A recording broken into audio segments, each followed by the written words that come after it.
주하, 사실 엄마와 아빠는 같은 마음으로 널 사랑한다는 것 외엔 아무것도 자랑할 게 없는 작고 용기 없는 사람들이야.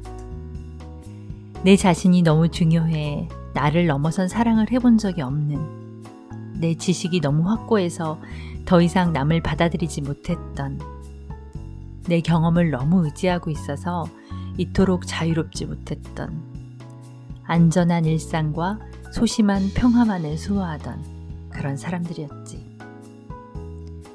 하지만 너를 품겠다는 조그만 용기를 내고 나니 몸이 건조하던 삶이 달라지는 걸 느낄 수 있었단다. 이게 전부일까라고 생각하던 인생에 기대하지 못했던 새로운 용기와 기쁨이 새겨지기 시작했지. 우리가 품었던 건 가정이 필요한 조그만 아기였는데 엄마와 아빠가 안게 된 건 우리 삶을 통째로 뒤흔들어 버린 놀라운 사랑의 원형임을 매일 실감하는 1년이었단다. 나의 귀한 아들, 너에 대한 단 한 가지 소망하는 것이 있다면 네가 용기 있고 건강하게 세상을 향해 걸어가는 사람이길 바래. 너와 우리 모두는 단지 누구누구의 무엇일 뿐 아니라 이 세상에 허기를 채워줄 귀한 존재로 보내졌다는 것. 그것을 엄마는 진심으로 믿거든.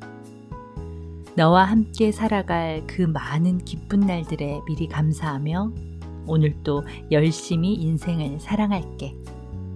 너의 첫 생일에 감사하며 주화로 가슴이 꽉 찬 엄마가.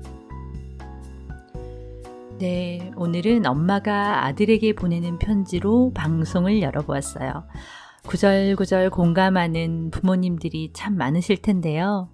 이토록 아름다운 사랑 고백을 하는 엄마의 이야기를 오늘 방송에 담아보았습니다. 기대해 주세요. 2021년 11월 14일 여기는 윈앤에서 라디오. 저는 DJ 올라입니다.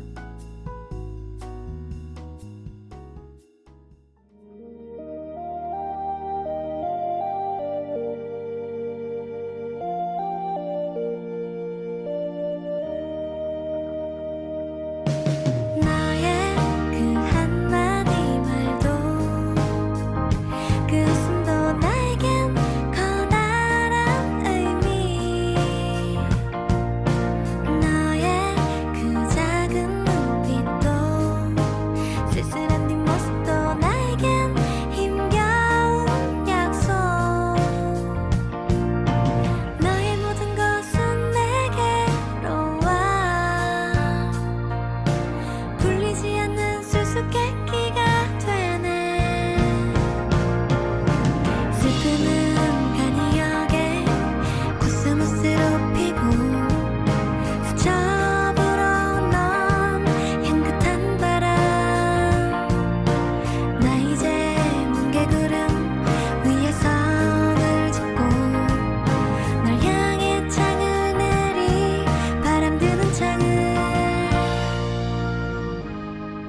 쓸쓸한 뒷모습도 나에겐 힘겨운 약속. 도대체 넌 나에겐 누구냐?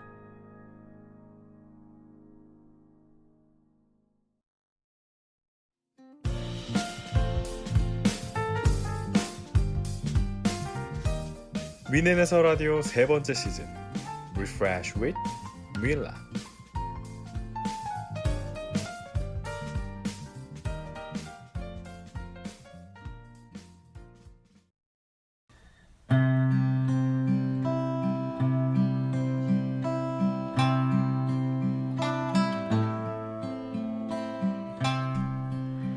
독일 학교나 유치원에 내는 서류에서 생소한 단어를 하나 발견했는데요. 바로 법정 대리인이라는 단어입니다. 보통은 부모가 서명해야 하는 곳에 법정 대리인이라는 단어가 더해져 있었어요. 한 남자와 한 여자, 그리고 둘 사이에서 출산을 통해 태어난 아이. 가족이라는 말을 딱 이렇게만 쉽게 정의해버린다면 그 안에 포함되지 않는 가족들은 소외될 수밖에 없을 거라는 생각이 들었습니다. 옆에 있는 친구나 이웃을 나도 모르게 외면하지 않으려면 다양한 가족의 모습을 그려볼 수 있는 상상력이 필요하지 않을까요? 법정 대리인, 딱딱해 보이는 행정용어가 사실은 우리 마음의 벽을 허무는 다정한 말이라는 생각이 듭니다. 많지 않아도 분명히 존재하는 다양한 가족의 모습 중 오늘은 입양 가정을 살짝 들여다보는 시간을 가져볼까 합니다. 오늘의 손님은 오프닝에서 읽어드렸던 감동적인 편지의 주인공이세요. 본인을 새 아이의 엄마, 입양 가족의 성장을 돕는 언니, 가족을 연결하는 실천가, 그리고 가끔 예술가라고 이야기하시는 분. 입양 가정의 어려움을 누구보다 가까이서 보듬고 지원하기 위해 또 건강하고 안전한 입양 문화를 이 땅에 뿌리내리도록 열심히 활동하시는 분을 모셨습니다. 건강한 입양 가정 지원센터 이설아 센터장님을 모셔보겠습니다. 네, 시작하기 앞서 센터장님이시기 전에 엄마로서 이 자리에 나와주신 의미를 담아 호칭은 설아님으로 불러드리려고 합니다. 엄마 이설아님 모셨습니다. 안녕하세요, 설아님. 네, 안녕하세요. 반갑습니다. 네, 반갑습니다. 제가 앞서 짧게 소개를 해드렸지만 그래도 직접 소개 한번 부탁드릴게요. 네, 뭐라고 덧붙이면 좋을까요? 새 아이 덕분에 새로운 삶을 살게 된 행복한 엄마? 이 정도로 하면 좋을 것 같습니다. 새아이의 엄마. 생각만 해도 무척 바쁘실 것 같은데요. 이렇게 귀한 시간 내주셔서 정말 감사드립니다. 요즘에는 유명인들이 공개 입양을 통해 가정을 이루고 그 이야기가 세상에 전해지면서 입양에 대한 관심이 참 많이 생겼습니다. 하지만 여전히 많은 사람들에게 입양이라는 단어는 생소하게 들릴 때가 있더라고요. 오늘 창의적 출산인 입양을 통해 새 아이를 낳아 기르시고 많은 입양 가정들이 좀 더 건강하게 사랑하도록 자신의 경험을 몸소 나누고 계시는 이설아님과 함께 입양에 대한 이야기를 나눠보려고 합니다.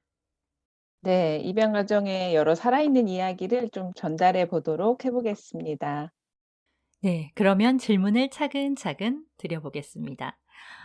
설아님은 3명의 아이를 입양하셨더라고요.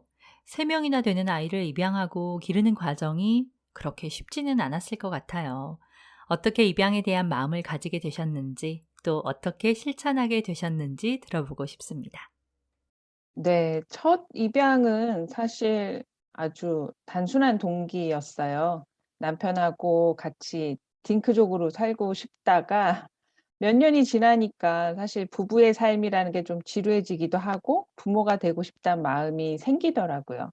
그런데 저도 일을 하고 있고 또 아이들을 가르치면서 굳이 내가 낳지 않아도 이렇게 예쁜 아이들이 많고 사랑할 수 있을 것 같다는 생각이 들었어요. 그러면서 '아 부모가 필요한 아이에게 부모가 되어 주는 건 어떤가?' 이런 생각이 들면서 남편하고 첫 아이 입양에 대해서 얘기를 하기 시작했죠.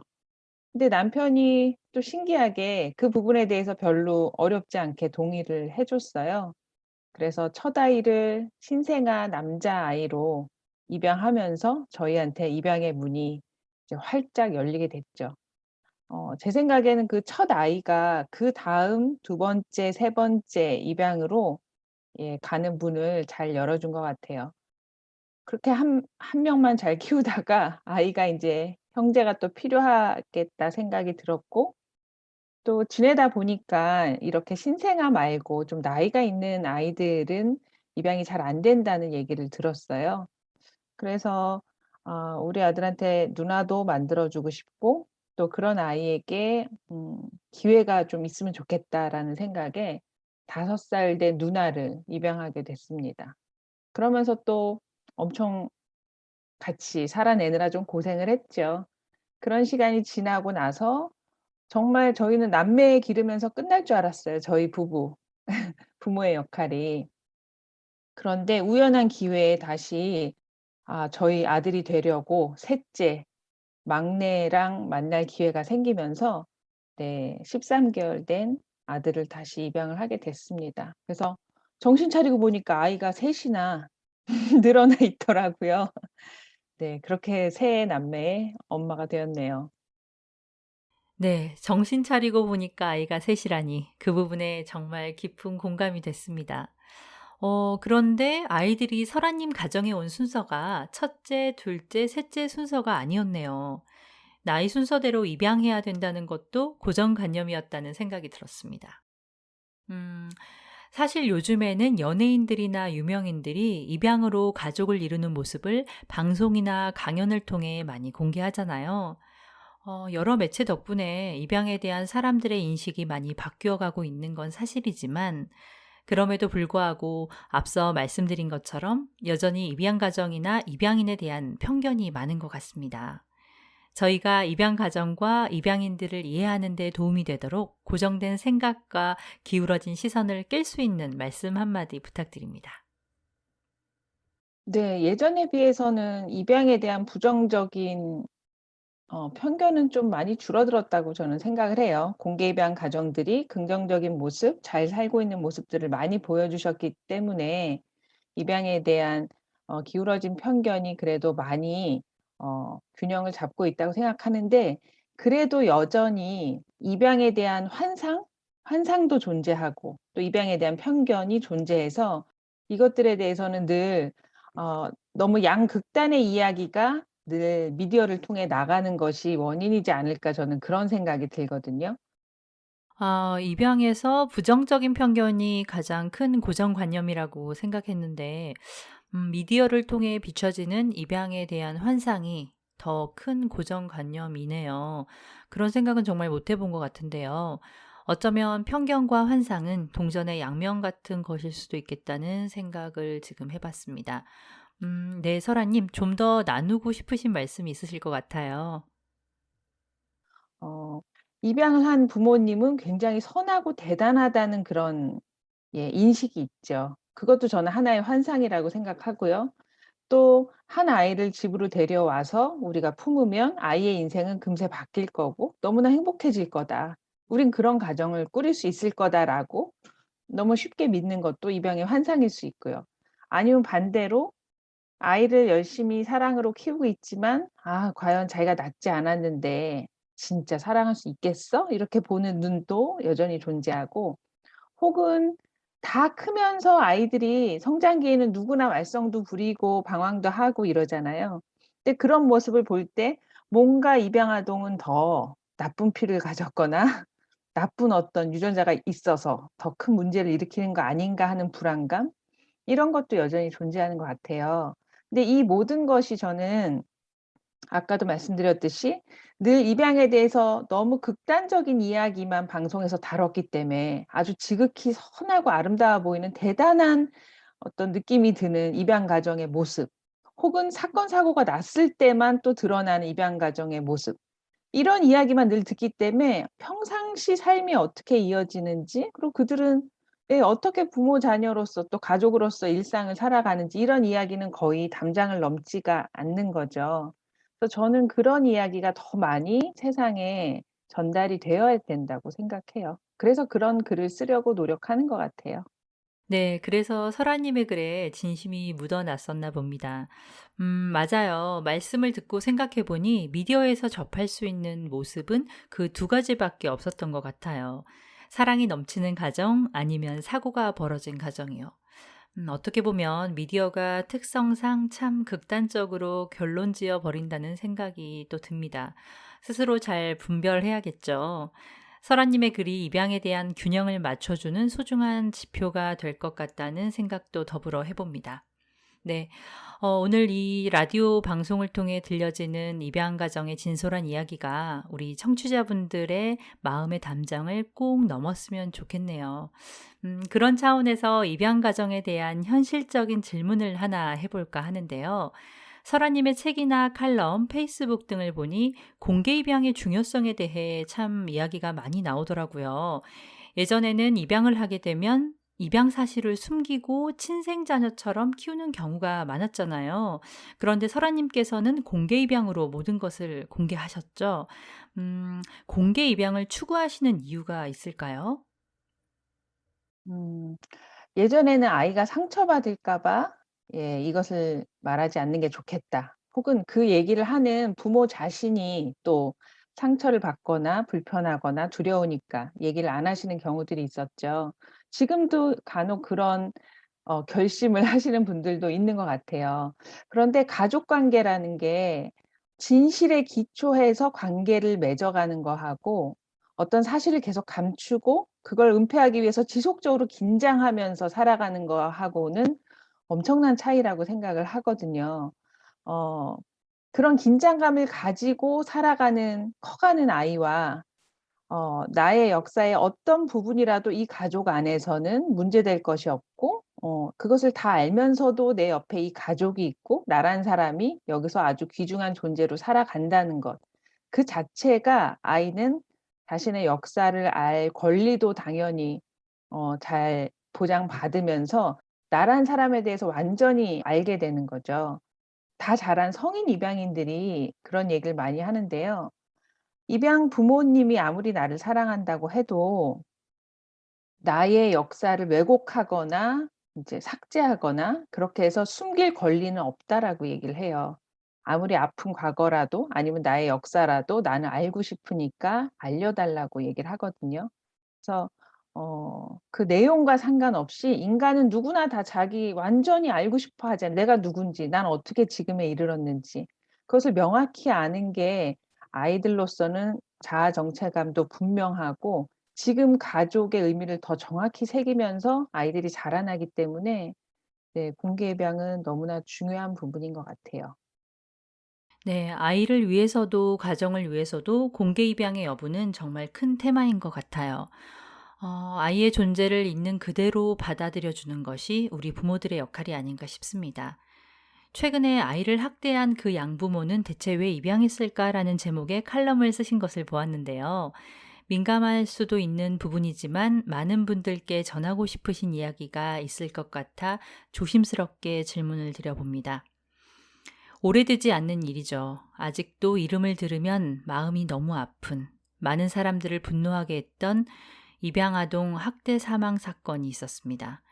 그 이후에 입양과 입양 가정, 입양하는 부모에 대한 부정적인 시각이 많이 생겼는데요. 사실 전체 아동학대 사건에서 입양 가정에서 일어난 아동학대 사건은 비율적으로 굉장히 적음에도 불구하고 훨씬 더 이슈화되는 부분이 있는 것 같습니다. 관련해서 하시고 싶은 이야기가 있을까요?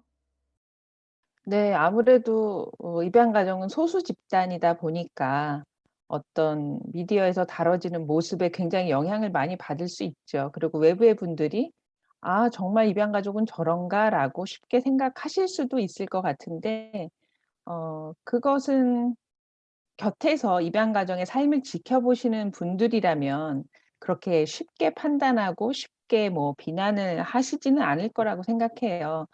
그런데 그냥 멀리서 지켜보시는 분들은 늘 어떤 이미지로서 입양 가정을 받아들이시다 보니 그렇게 좀 안타깝게 판단을 하실 수도 있겠죠. 근데 제가 이번에 안타까웠던 것은 물론 다른 외부의 분들이 우리 가정도 저렇게 바라보지 않을까 하는 그런 우려의 시선이 잠시 생길 수는 있어요.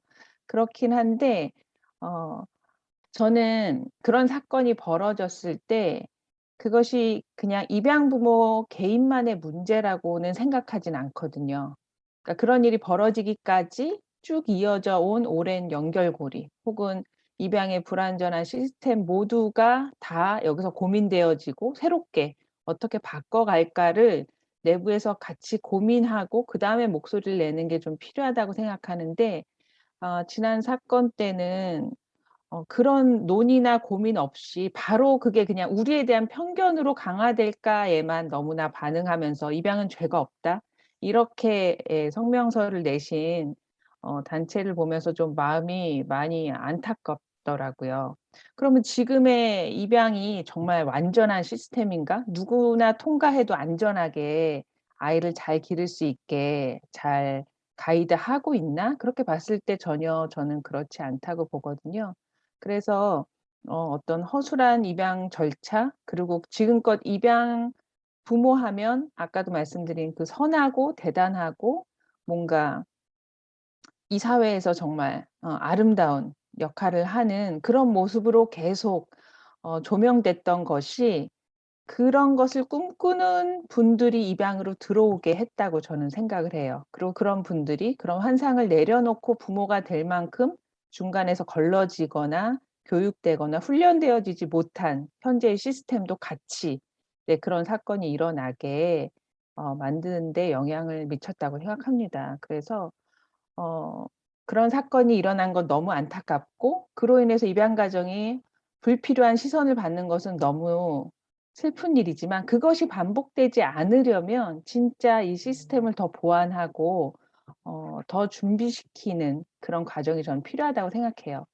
그리고 더불어서 우리가 선한 마음으로 어떤 결정을 하더라도 그것이 선한 결과로 반드시 이어지지 않는다는 것에 대해서도 인식하면 좋겠어요. 저도 그랬거든요.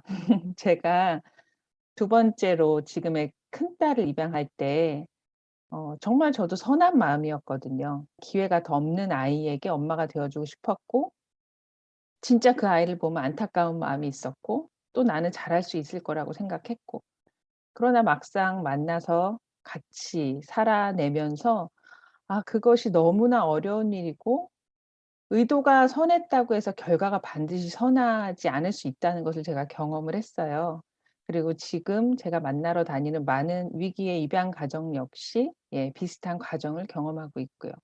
그래서 우리가 선한 결정을 한 것만으로 내가 선한 사람이 된 것이 아니라 그것이 끝까지 잘 유지되기 위해서는 주변의 많은 이웃과 공동체와 전문가와 어떤 시스템이 같이 마련되어서 끝까지 완주할 수 있게 돕는 그런 노력이 필요하다 저는 그렇게 생각합니다.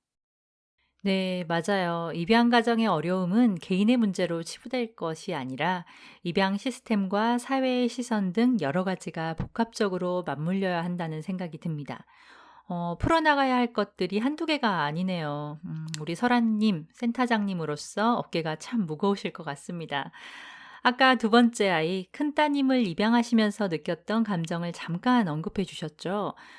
설아님이 쓰신 가족의 탄생책에서 두 아이를 입양하시면서 가족을 이루게 된 과정을 아주 진솔하게 공개해 주셨는데요.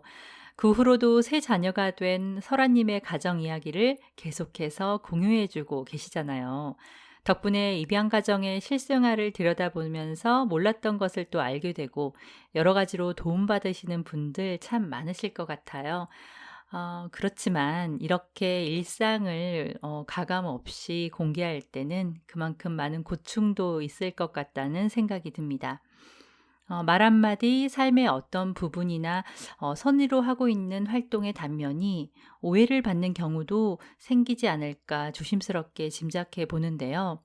하나하나 해명하고 싶은 마음이 들 때도 있을 것 같고요. 네. 이 자리를 빌어서 하고 싶은 이야기가 있으시면 부탁드릴게요. 네. 저도 저희 아이들의 사생활을 최대한 지키면서 필요한 이야기를 전달하고 싶은데 그 선이 참 어렵긴 하더라고요.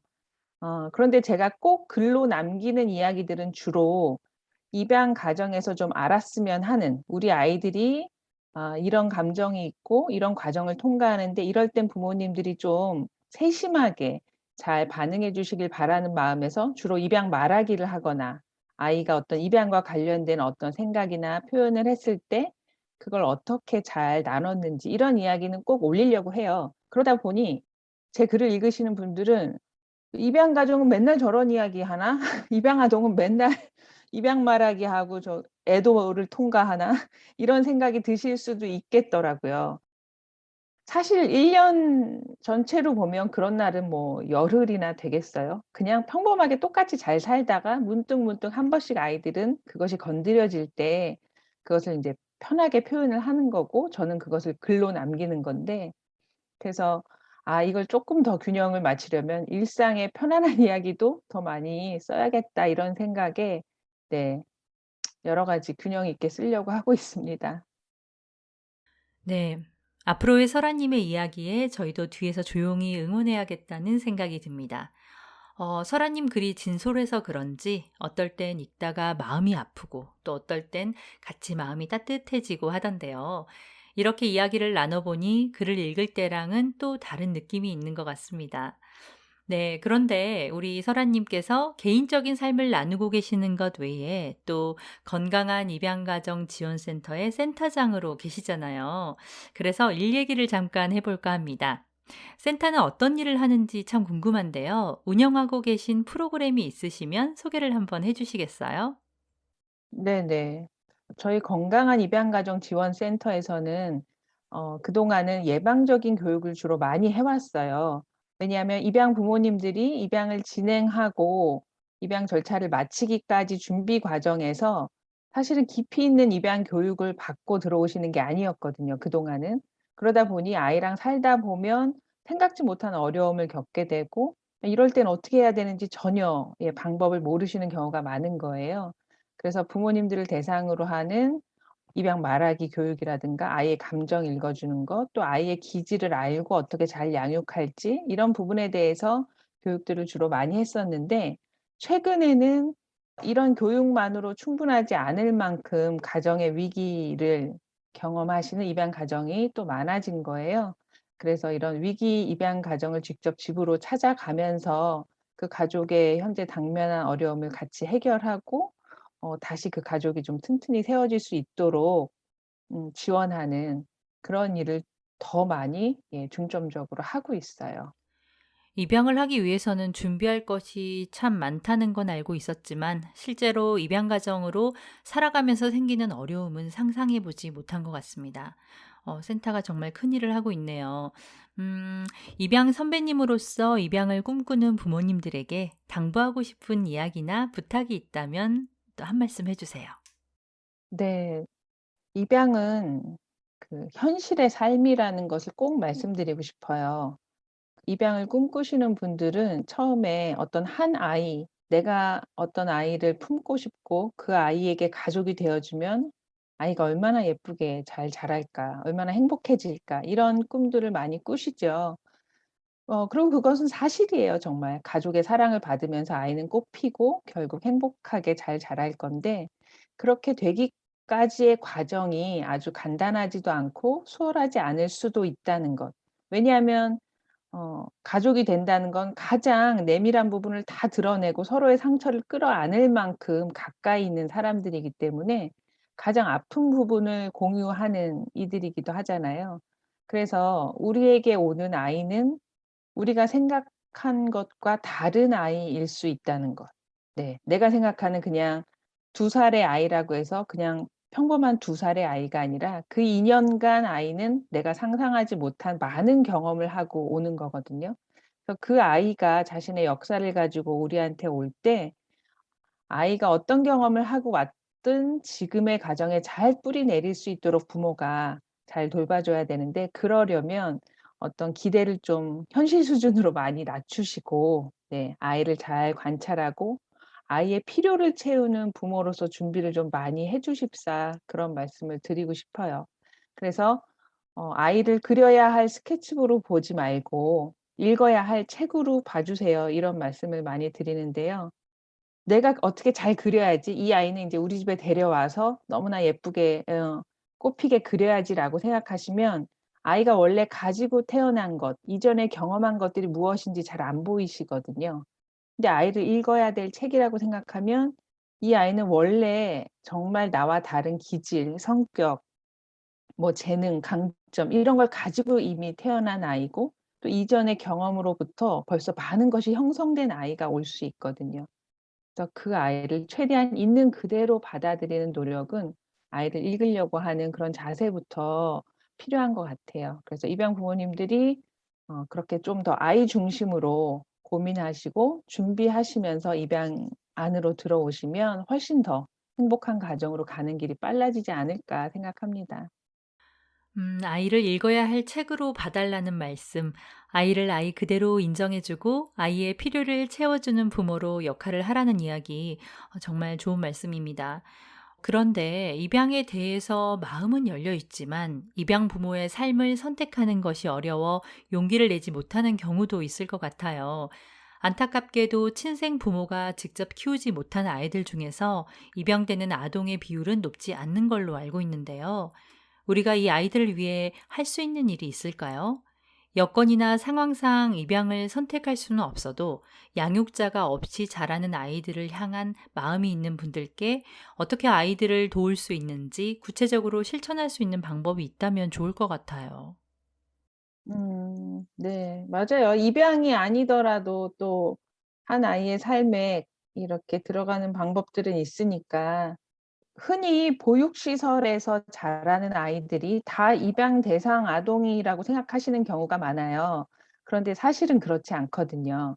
대부분이 그 원가족과의 끈이 연결돼 있고 부모가 있는 아이들이에요. 그런데 그 부모가 가족의 힘이 세워지지 않아서 그 역할을 충분히 못 하시는 가정들이 많은 거죠. 그런 가정의 아이들은 떼어서 입양을 보내야 되는 게 아니라 그 가족이 다시 세워지도록 가족 보존을 위한 여러 서비스가 필요한 거예요. 그래서 그 부모가 다시 그 역할을 해내고 아이와의 관계를 다시 세워갈 수 있는 여러 지원이 필요한데 우리나라는 아이를 시설에 맡기는 것은 굉장히 쉬운데 그 가족이 다시 세워지도록 돕는 서비스가 워낙 없기 때문에 가족의 변화를 이루기가 힘들죠. 그러니까 계속 헤어져 있는 채로 아이들이 18 세가 되면 시설에서 나가는 경우가 많은 거예요. 그래서 우선적으로는 보육시설에 있는 아이들의 그 많은 수는 그 가족과 다시 잘 결합할 수 있도록 끊임없이 지속적으로 지원하고 노력하는 그런 많은 들이 정말 필요하다고 생각해요. 그리고 원가족이 없거나 아니면 그런 여러 상황으로 인해서 아이가 계속 보육시설 안에서 자라서 결국 혼자 세상으로 나가는 그 아이들을 생각하면 많이 좀 안타까운데요. 건센에서 저희도 몇 년 전에 입양 가정과 이 시설 아동을 결연을 해서 이 아이들이 나중에 세상에 나갔을 때 엄마 아빠는 아니지만 이모 삼촌 정도는 되어 주자. 그래서 평생의 관계를 계속할 수 있게 결연을 하자 해서 네 확대 가족 프로젝트라고 계속 관계 맺기를 해본 적이 있었어요. 음. 잘 이어진 가정도 있고 또 그렇지 못한 가정도 있고 최근에는 또 코로나로 아예 방문 자체가 안 돼서 지금은 이제 거의 관계들이 네 온라인으로만 좀 연결돼 있는 상태죠. 근데 가장 중요한 것은 일시적인 뜨거운 마음으로 '내가 뭘 후원하고 예 어떤 큰 걸 해 주겠다.' 이런 마음보다 늘 곁에 있는 이웃처럼 약간의 거리는 있어도 언제나 그 자리에 있는 삼촌이나 고모나 이모처럼 끊임없이 한결같이 그 아이 인생에 내가 같이 있어 주겠다라는 그런 마음이 필요하거든요. 근데 그러려면 아무래도 가장 가까운 곳에서 내가 할 수 있는 작은 것을 꾸준히 하는 것이 되게 중요한 것 같아요. 그래서 너무 거리가 먼 곳에 아동을 후원하거나 '내가 아주 큰 역할을 하겠다.'라고 생각하시기보다 우리 주변에 나와 같은 지역 사회에 혹시 그런 보육시설이 있나? 그런 아이들을 '내가 그럼 꾸준히 할 수 있는 게 뭐지?' 이렇게 생각하시면서 한 아이의 손을 끝까지 좀 잡아 주시는 그런 마음으로 결연을 시작하셔도 참 좋겠다. 그런 말씀을 드리고 싶어요. 네, 방금 말씀 중에 언급해 주시기도 했는데요. 만 18살이 되는 해에 보호 종료가 되는 아동들의 자립 정착금이 500만 원으로 굉장히 적더라고요. 사실 20살 정도 되면 성인이기는 하지만 한국의 사회적인 분위기상 대학을 졸업하고 취직하기까지는 부모님의 지원을 받아야 되는 것이 사실이잖아요. 혼자 힘으로 사회에 적응해야 하는 보호 종료 아동들은 어려움이 참 많은 것 같아 안타깝습니다. 혹시 설아님이 계신 센터를 통해서도 우리가 이 아이들을 위해 지원할 수 있는 방법이 있을까요? 저희가 그 연계해서 확대 가족 프로젝트를 했던 보육원이 있다 보니까 입양 가정 중에서 저희를 통해서 보호 종료되는 아동을 좀 연결해 달라. 그래서 우리가 뭐 일시 후원이든 매년 후원이든 그 아이가 앞으로 자기 진로를 해나가는 데 있어서 도움이 되고 싶다. 이렇게 말씀하셔서 결연되는 가정이 몇 가정 있긴 있어요. 그런데 그렇게 개별적으로 부탁하셔서 결연하는 거 말고는 현재 저희가 그것을 네, 직접 사업으로 하고 있지는 않고요. 아, 그렇군요. 그래도 작지만 실천하고 계시니 좀 더 구체적인 도움의 손길들이 많아져서 센터 사업으로도 확장할 수 있기를 소망해 봅니다. 네, 이제 준비한 질문이 거의 끝나갑니다. 근데 제가 너무 무거운 질문만 드린 것 같아요. 분위기를 살짝 바꿔서 입양가정 지원 활동을 하시면서 정말 이 일 하기 잘했다 싶으신 순간도 있을 것 같은데요. 그런 뿌듯하고 행복했던 순간에 대한 이야기를 좀 들려주실 수 있을까요? 네, 제가 얼마 전에 두 입양 선배님으로부터 전화를 받았는데요. 두 가정 모두 이제 자녀가 20살이 훌쩍 넘은 거예요. 근데 건센이 시작될 때만 해도 그분들 자녀들이 이제 사춘기였거든요. 그래서 저보다 선배 가정이긴 하지만 또 건센을 통해서 교육도 받으시고 그때 한참 어려웠던 일에 대해서 상담도 받으시고 이랬던 가정인데 어느새 이제 자녀들이 20살이 훌쩍 넘어서 되게 오랜만에 연락을 주셨어요.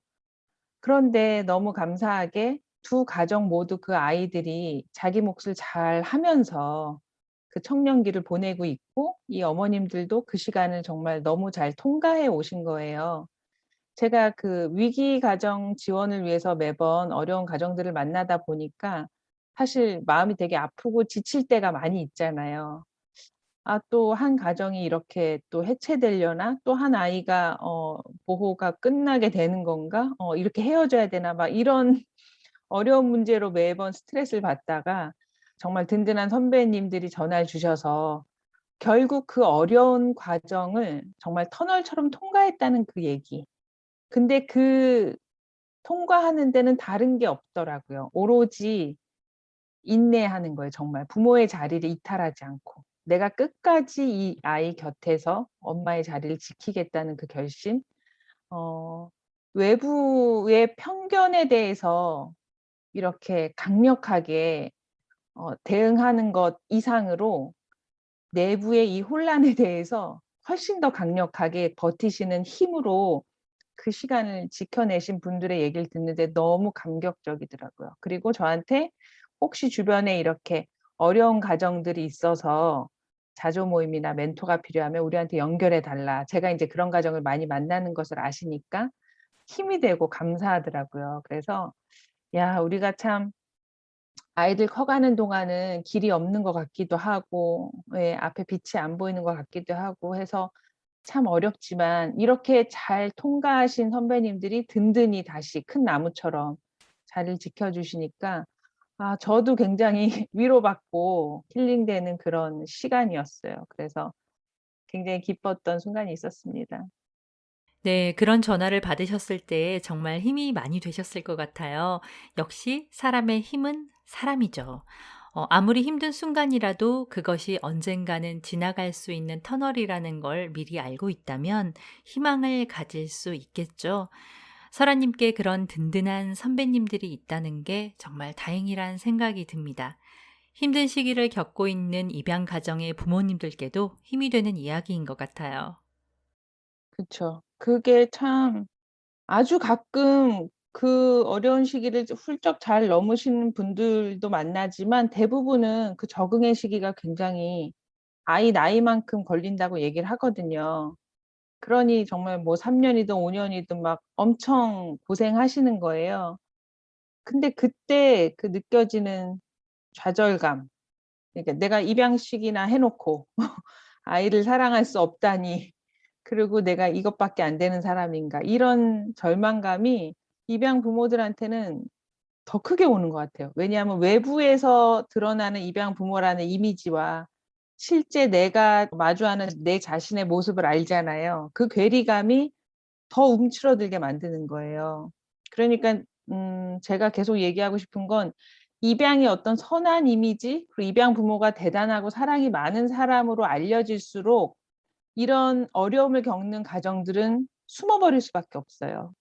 남들은 다 저렇게 잘 키우고 있고 선하다고 알고 있고 아무도 힘들다는 얘기를 공개적으로 안 하는데 나만 지금 맨날 아이랑 막 고군분투하고 아이가 너무 밉고 사랑스럽지도 않고 잘하고 있지도 않으면 이 엄마는 정말 동굴 속으로 들어가 버리거든요.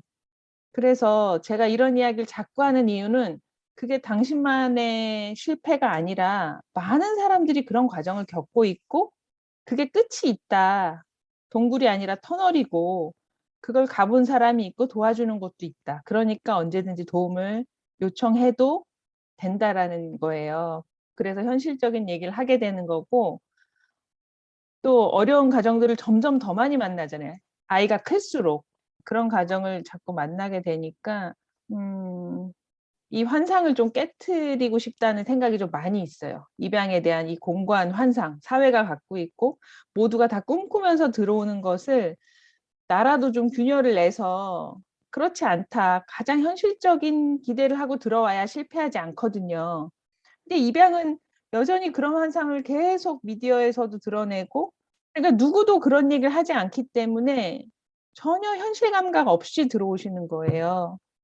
그래서 저는 그것을 바꿔야 된다고 생각해서 계속 공개적으로 얘기를 하는 건데 제가 그런 이야기를 하는 게 그래도 네 다양한 측면을 보게 하는 데 도움이 된다고 생각하기 때문에 아직까지는 그냥 계속 얘기하고 있죠. 네, 맞아요. 입양의 환상과 현실 사이에 괴리감이 있다는 것, 그걸 솔직하게 말씀해 주셨습니다. 저희가 이번 방송에서는 입양 부모의 대표로 건강한 입양가정 지원센터의 센터장이신 이설아님을 모셔서 이야기를 나눠봤는데요. 다음 방송에서는 독일로 입양되어 여기서 자라 성인이 된 해외 입양 동포의 마음을 담아보는 방송을 준비하고 있어요. 설아님의 이야기를 들으며 입양에 대한 우리의 편견이 많이 깨졌듯이 다음번 방송을 통해 해외 입양 동포에 관한 편견과 그분들이 겪는 어려움에 대해 우리가 나누어 가졌으면 하는 생각이 있거든요. 그분들에게 입양 부모의 입장에서 혹시 설아님께서 해주시고 싶은 말씀이 있다면 부탁드릴게요. 네, 성인이 되신 많은 해외 입양인 분들이 고국에 돌아오거나 아니면 계신 곳에서 자신의 삶에 대해서 많은 얘기를 해 주시고 어떤 것들이 부족했거나 어떤 것이 더 필요했다라고 말씀해 주시는 것들이 저희 같은 입양 부모에게는 참 감사하고 도움이 되는 부분들이 많아요. 저희 아이들은 아직 어리고 그 평생의 삶을 아직 가보지 않았기 때문에 또 부모의 입장에서는 아이의 마음을 다 미리 알 수는 없기 때문에 그렇게 성인 입양인 분들이 먼저 이야기해 주시는 것들을 들으면서 '아 우리 아이도 이럴 수 있겠구나. 이런 것들을 우리가 더 민감하게 받아들이고 잘 준비해야겠구나.' 이렇게 도움을 참 많이 받습니다. 그래서 어려운 가운데서도 본인의 이야기를 들려주시고 아주 솔직하게 한국 사회가 또 어떤 것을 변화해야 되는지 어떤 것을 준비해야 되는지 얘기해 주시는 그 목소리에 감사드리고 한국에 오시게 되면 어떤 식으로든 네 원하시는 부분이 쪼끔씩 해소될 수 있도록 여기에 좀 시스템이 마련되는데 저도 네 힘을 좀 보태고 싶습니다. 네, 말씀 고맙습니다, 설아님. 이제 마무리할 시간이네요. 민나 인터뷰를 하다 보면 이 짧은 시간에 많은 대화를 담기 참 어려운 것 같아요. 이렇게 대화를 하다 보면 만나 뵙고 싶다, 만나서 더 긴 이야기 담아가고 싶다, 이런 생각 들거든요. 오늘 대화를 통해 내가 경험해보지 못한 일에 대해서 또 나와 다른 사람들에 대해서 쉽게 자신의 경험과 사고 안에서 판단해버리는 경우가 참 많다는 걸 다시 한번 느꼈습니다. 아직은 많은 사람들에게 생소할 수 있는 입양과 입양 가정에 대한 이해를 위해 한 걸음 그들 곁으로 다가갈 수 있었던 시간이었습니다. 마지막으로 이 짧은 시간에 못 전한 이야기나 또 하시고 싶은 말씀 있으실까요? 네. 아무래도 시간 관계가 있으니까 그래도 저 메일에도 썼지만 이 대본 보면서 굉장히 애도 많이 써 주시고 내공 있게 라디오를 만들어 가시는구나 싶어서 '참 멋지다.' 이런 생각이 들었어요. 그리고 저한테도 되게 좋은 자극이 됐고. 오늘 짧게나마 그래도 입양 가정 이야기를 할 수 있어서 굉장히 좋았고요. 아이와 함께 사랑하면서 사는 삶은 입양이든 출산이든 크게 다르지 않은 것 같아요. 처음 만나는 과정이 좀 다르고 사랑에 빠지기까지의 과정이 다를 뿐이지 일단 사랑하고 나면 너무나 강력하게 네 아주 깊이 연결되는 그런 삶의 또 멋진 경험이 되더라고요. 그래서 입양으로 인해 제가 참 많이 얻었고 많이 행복했기 때문에 다른 가정들도 그런 삶을 충분히 누리실 수 있도록 잘 가이드하고 싶습니다.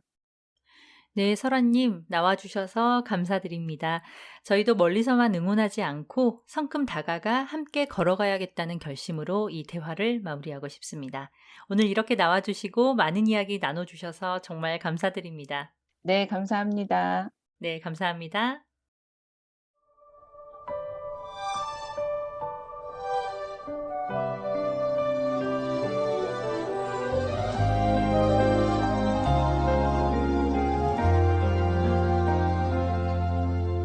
잊고 내가 한눈에 너를 알아봤을 때 모든 건 분명 달라지고 있었어. 내 세상은 널 알기 전과 후로 나뉘어 네가 숨 쉬면 따스한 바람이 불어와 네가 웃으면 눈부신 햇살이 비쳐 거기 있어줘서 그게 너라서 가끔 내 어깨에 가만히 기대 주어서 나는 있잖아 정말 빈틈없이 행복해 너를 따라서 시간은 흐르고 멈춰 물끄러미 너를 들여다보고는 그것 말고는 아무것도 알 수 없어서 너의 모든 순간 그게 나였으면 좋겠다 생각만 해도 가슴이 char라 나는 온통 너로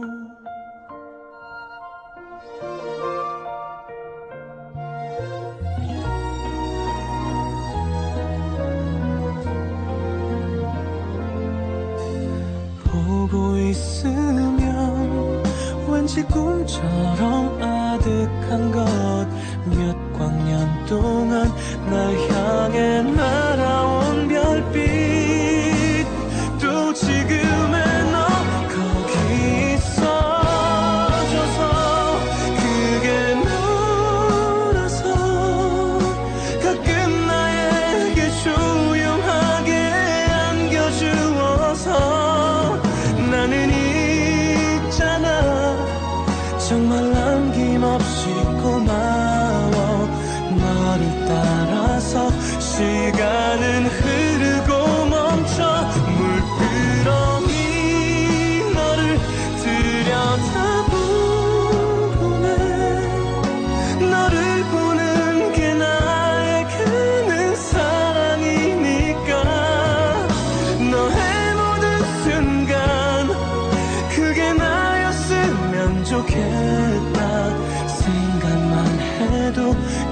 가슴이 차올라 나는 온통 너로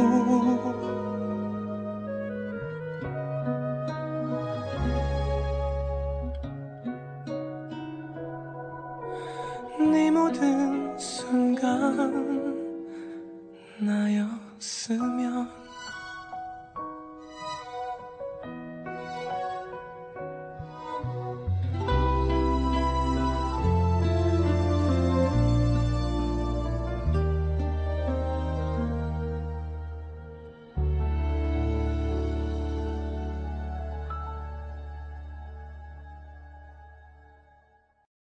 성시경의 너의 모든 순간을 들려드렸습니다. 내 세상은 널 알기 전과 후로 나뉘어 네가 숨쉬면 따스한 바람이 불어와 네가 웃으면 눈부신 햇살이 비춰 거기 있어줘서 그게 너라서 가끔 내 어깨에 가만히 기대어 주어서 나는 있잖아 정말 빈틈없이 행복해. 정말 달콤한 가사네요. 달콤한 고백인 것 같은데요. 아마 연인에 대한 사랑 노래일 텐데요. 이 노래를 들으면 자꾸 아이가 생각난다는 한 어머니가 신청해 주셔서 오늘 민나에 담아보았습니다.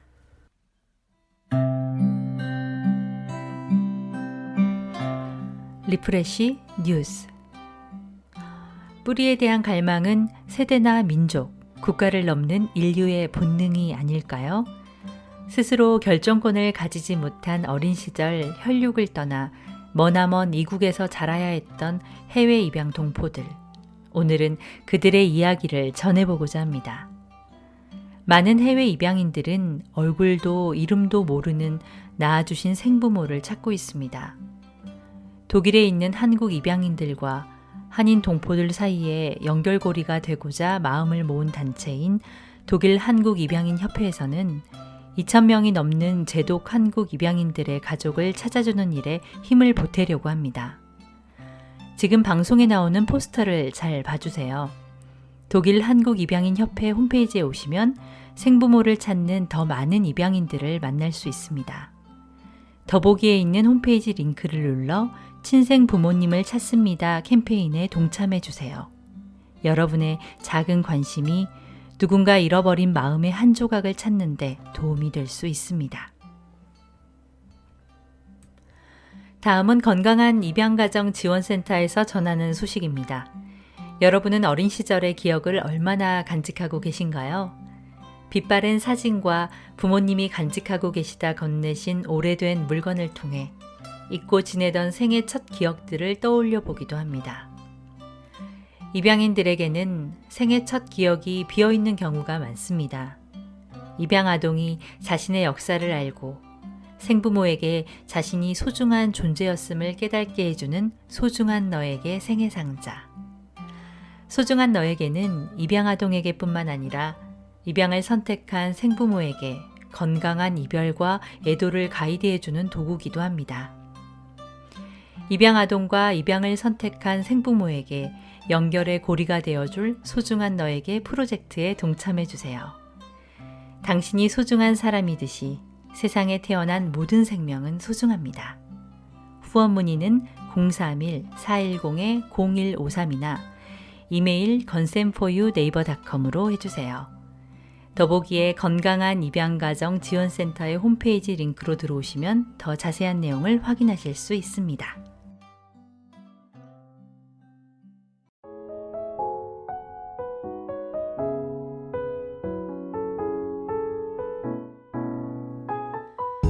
긴 이야기 함께 해주신 여러분, 오늘 민나가 전한 이야기에 무엇이 남으셨나요?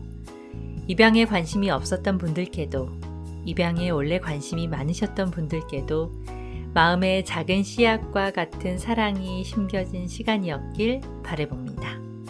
미네네서 라디오, PD 감초혜자, 메인 작가 잠만자, 막내 작가 힙스타, 디자이너 꼬마, 그리고 DJ 올라였습니다. 미네네서 라디오 다음 방송은 입양인의 마음을 들어보는 시간을 가지려고 합니다.